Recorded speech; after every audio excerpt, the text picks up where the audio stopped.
Miss হবে না আপনার পছন্দের টিভি শো। দেখুন জি5 অ্যাপে একদম ফ্রি। বাড়িতে চলে এসো, তারপর তোমার যা করার করো না। বজ্রদাদা আমি বাড়িতে নাই, হেরাতে ওরা বাবারে হুমকি দিতেছে। আমি যদি বাড়িতে অহন থাকি তাহলে কি হইব তুমি বুঝতে পারতেছো?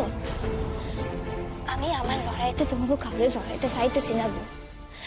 আমি ওই বাসায় ফিরে গেলে তোমাকে হকগুলোর বিপদ হইব, আমি তোমাকে বিপদে ফেলাইতে চাই না। আমি ওই বাসায় ফিরে যাবো না গো, আমি রাখতেছি। কি বললো? আরে চুপ করে দাঁড়িয়ে আছিস কেন? বল কি বললো? ও নিজের জায়গায় দাঁড়িয়ে রইলো তো? আমি জানতাম সেটাও খুব ভালো করে। অয়নের বাবা ওকে থ্রেট করেছে। হোয়াট? হ্যাঁ, সেই জন্যই ও থানায় গিয়ে কমপ্লেন করেছে। বোঝ বজ্র, বোঝ। এবার তুই বুঝতে পারছিস তো ও ব্যাপারটা কোথায় নিয়ে যাচ্ছে? ও দেখছি নিজের ক্ষতি না করেই ছাড়বে না। আমি তো সেই জন্যই বলছি, এই সময় তুই ওর পাশে গিয়ে দাঁড়া। আমি না, আমার কি আর কোনো কাজ নেই? ওর যেহেতু অনুযায়ী আমাকে চলতে হবে নাকি? ও কারো কথা শোনে? আমার কথা শুনেছে একবারও? দেখ দাদা ভাই, তোর কোন কাজ কতটা আর্জেন্ট আমি জানি না, কিন্তু আমি বেশ কয়েকদিন ধরে দেখছি তুই খুব জেদ করছিস। ও যে তোকে ফিরিয়ে দিয়েছে, তোর কথা শোনেনি, তাতে তোর ইগো হার্ট হয়েছে। আমি জানি তুই ওকে ভালোবাসিস। দেখ, এইমাত্র বললি না যে ও নিজের ক্ষতি না করে ছাড়বে না, তুই এই কথাটা বলতিস না। দাদা ভাই, তুই জেদ নিয়ে বসে আছিস, তোর পরে আফসোস হবে না তো? কেন গেলাম না, কেন ওর পাশে দাঁড়ালাম না, ভেবে দেখিস একবার।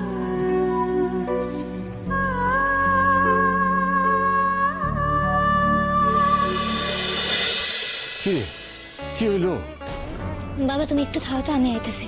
আরে আরে অন আবার কই যাস? আমি থানায় যাইতেছি বাবা। হেরা যে কি করছে এটা আমার একটু জানা প্রয়োজন।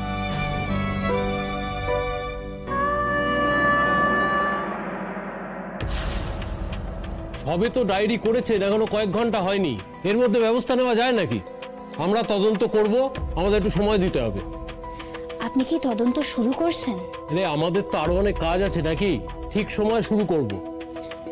তদন্ত শুরু করতে হলে কলেজে যাওয়ার প্রয়োজন হয়, ওইখানকার 10 জনের লগে কথা কওয়ার প্রয়োজন হয়। এখন কি আপনি আমাকে শেখাবেন আমার কি করা উচিত কি করা উচিত নয়? যেটা করেন না সেটা তো আপনি করায় ফেলেছেন স্যার। মানে? স্যার, আমি যে এখানে আইয়া ডায়েরি করাইছিলাম এটা তো আপনি ওনার বাবারে খবর দিয়ে দিয়েছেন। আপনি জানলেন কি করে যে আমি খবর দিয়েছি? আপনি কি কইলেন? আপনি কইলেন যে আপনি তদন্ত শুরু করবেন। এর মানে কি খাড়াইতেছে যে আপনি এখনো তদন্ত শুরু করেন নাই? অথচ অয়নের বাবা যাই না গেল যে আমি এখানে আইয়া ডায়েরি করাইছি, তা আপনি ছাড়া আর কে জানাইবো ওনারে? আপনি যখন আমার ডায়েরি খান লইতে চাইতেছিলেন না, না আমি তখনই বুঝে গেছিলাম যে এমনই কিছু একখান ঘটবো, কিন্তু কোনো লাভ হইব না। আপনি যেমন আমার ডায়েরি করানোর কথাটা অয়নের বাবারে খবর দিয়েছেন, তেমন আরেকখান খবর ওনারে দিয়ে দেন। উনি যদি আমার শ্বশুর বাসার লোকেরা বিরক্ত করেন তাহলে কিন্তু ওনার লাগা খুব খারাপ হইবে। জি5 ডাউনলোড করুন আর সব এপিসোড দেখুন একদম ফ্রি।